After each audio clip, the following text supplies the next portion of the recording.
কি রে? আরে কি এরকম করতেছে? আরে ইস,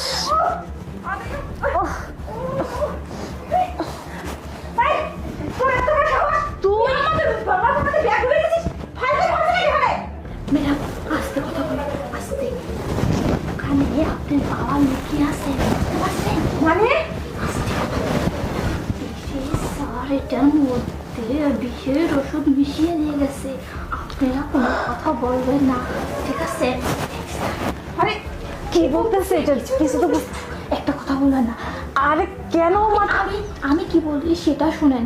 আপনার হাজবেন্ড মানে আপনারা যখন বাড়িতে থাকেন না, তখন মেয়ে নিয়ে সেখানে নাচানাচি করে, মদ খায়, এগুলো ধরে ধরে। আর আপনার বাবা প্রতিনিয়ত এই বাড়িতে কিন্তু মেয়ে নিয়ে আসে। স্যার আমাকে এইসব বলতে না করছে, আমি তারপরও আজকে বলে দিলাম। ম্যাডাম আমাকে এইসব করার জন্য বলছে টাকা দিতে, কিন্তু আমি তো আপনাদের নুন খাইছি, আমি তো আর আপনাদের ক্ষতি করতে পারি না। এক কাজ করুন, আপনাদের এত কথা না বলে মরার অভিনয় করুন, মনে করুন যে আপনারা মরে গেছেন, তারপরে সব কিছু দেখতে পাবেন, ঠিক আছে? তাড়াতাড়ি মরার অভিনয় করুন। আচ্ছা আচ্ছা ঠিক আছে।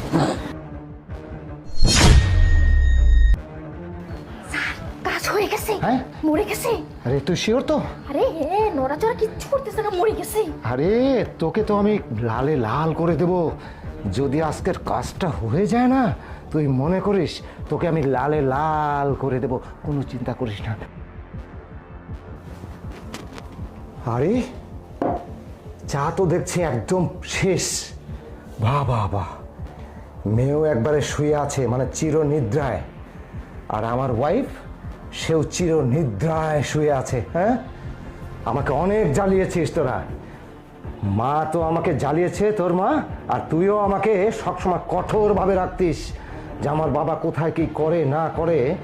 এই কাজের মেয়েকে দিয়ে সব ইনফরমেশন নিয়ে আমাকে কোনো কিছু করতে দিস না। আমি এই বাসায় মেয়ে আনবো, গার্লফ্রেন্ড আনবো, এনে এখানে ফুর্তি করব, আমি নেশাবাজি করব, সব কিছু করবো।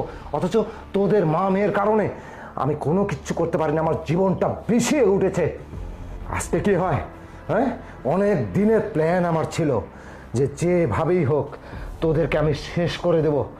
আজকে কাজের মেয়ের মাধ্যমে আমি সেই জিনিসটা সাকসেস হয়েছি। ঘুম পাচ্ছিস? চিরদিনের জন্য ঘুম পাড়। আমি এই সুযোগে একটা কাজ করি।